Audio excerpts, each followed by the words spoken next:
Attention, je sais que les russophiles vont être très contents.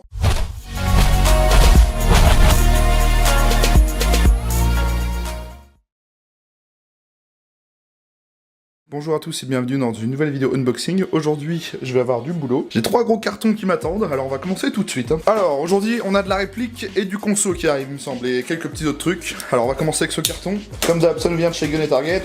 C'est mon partenaire qui m'envoie des répliques à vous faire en vidéo. En ce moment, c'est un rythme assez freiné.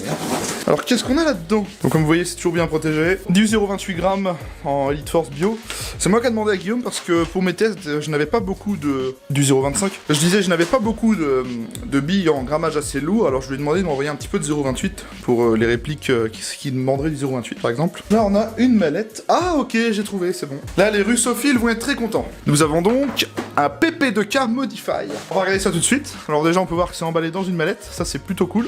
Pour une réplique, de venir avec une mallette c'est vraiment super cool. Attention, je sais que les russophiles vont être très contents. C'est sobrement emballé, mais au moins il y a une mallette et c'est calé quoi. Et voici le PP2K. Alors je suis pas fan des répliques russes, enfin à part les AK, mais bon, tout le monde aime les AK, je pense. Un petit PP2K Modify. Alors ça, c'est assez récent, hein. J'ai vu Ding qui a fait une review là-dessus. Bah, écoutez, c'est livré avec une mallette, mousse alvéolée et mousse prédécoupée. Ça, c'est plutôt bien vu. Normalement, on devait avoir une lampe pour le PP2K, mais les lampes n'étaient plus dispo. Donc voilà le chargeur, hein. Et voilà le PP2K et son chargeur. Une réplique très sympa, hein. Ça change un peu de ce qu'on voit sur les terrains habituels. Ça change des MP9, MP7, etc.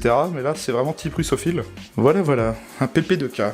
Je suis pressé d'essayer ça pour la review. Comme d'habitude, pour chacun de mes unboxings, tout ce que vous voyez sur la vidéo unboxing, c'est pour une future review, hein. Donc voilà pour le premier colis. Là-dedans, on a une réplique. Il n'y a que ça, hein. C'est une boîte juste emballée dans une réplique, mais il y a un autre carton après, je vous rassure. Il s'agit de la Tipman, la M4 Tipman CO2. On va regarder ça tout de suite. Oh! Dis donc, c'est emballé vraiment propre, je trouve. On a souvent l'habitude d'avoir du plastique thermoformé, mais pas avec du thermoformé transparent comme ça. C'est plutôt joli, je trouve. Un chargeur, des clés Allen et un joint, la réserve des capsules de CO2. C'est plutôt sympa. C'est très léger. Donc j'imagine que la réserve de CO2 se glisse dans le tube de crosse. Oui, c'est ça. Ça vient se glisser dans ce trou, le tube là. Voilà. En clips. Donc il bouge pas, hein. Crosse baissée, il bouge pas. Et pour le ressortir, me direz-vous, il faut tout simplement tirer cette partie du tube de crosse là. Voilà, et normalement il sort tout seul. Bon, le faites gaffe à pas le faire tomber quand même. Donc voilà, la M4 Tipman CO2. Bien évidemment, j'en ferai une review comme d'hab, hein. Ah la vache. Bon bah c'est un mastodonte. Je sais même pas pourquoi je l'ai mis sur la table parce que en fait je vais galérer. Donc je vous présente la GKM de chez G&G. Alors c'est une réplique qui à la base m'a été prêtée par Guillaume pour faire une review, sauf que un de mes amis a vu la photo de la réplique, il a regardé quelques vidéos sur internet et il a décidé de se la procurer. Donc du coup elle restera ici, ça sera pour lui. Mais il m'autorise à faire une review avec celle-ci. Et bah c'est plutôt pas mal tout ça.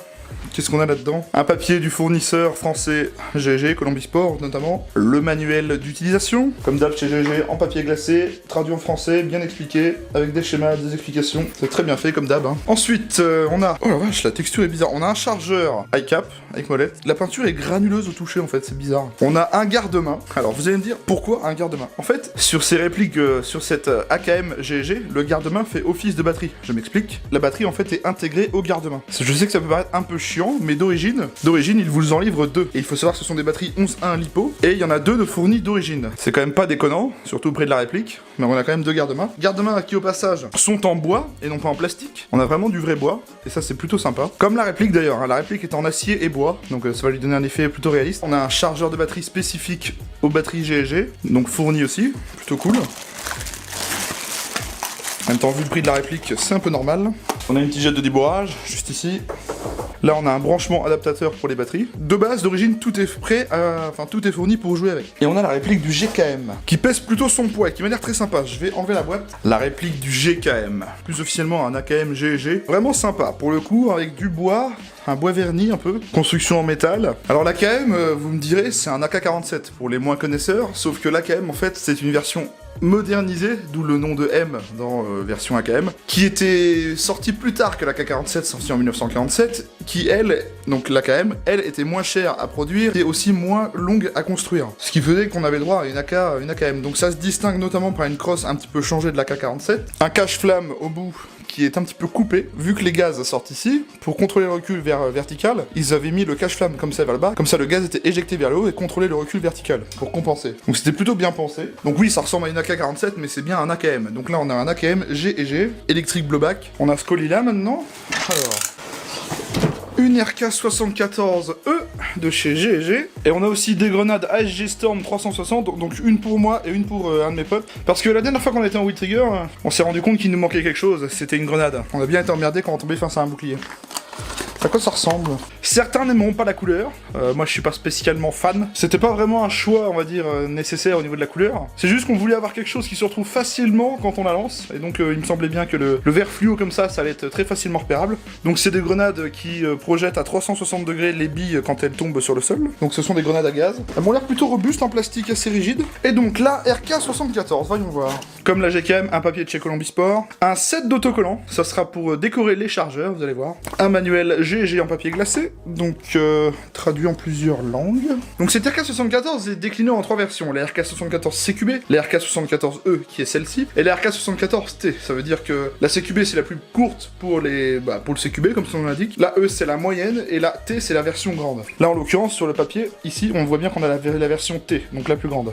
Un chargeur mid-cap de 115 coups en plastique, un tube de chargement rapide pour le chargeur, une tige de nettoyage des bourrages. Donc voilà ce qu'elle donne avec son chargeur. Plutôt sympa, hein. Donc vous voyez ça mélange un peu une AK modernisée. Ce que j'entends par moderniser, c'est que regardez, on a un rail Keymode sur le côté, un rail Picatinny sur le dessous et sur le dessus, juste là. Un petit modérateur de son à l'avant spécifique, là je trouve pas spécialement ça beau, mais de toute façon je mettrai un silencieux là-dessus. Donc on va mettre ça de côté, on va finir le carton. Des goodies, des balles anti-stress Specna Arm, super. Là Guillaume a mis des goodies pour le coup dans le carton, donc on a du brassard Specna Arm, j'ai l'impression. On a toute la gamme de gaz Power qui vient de sortir. Hop. Du blue, du black, du green et du red.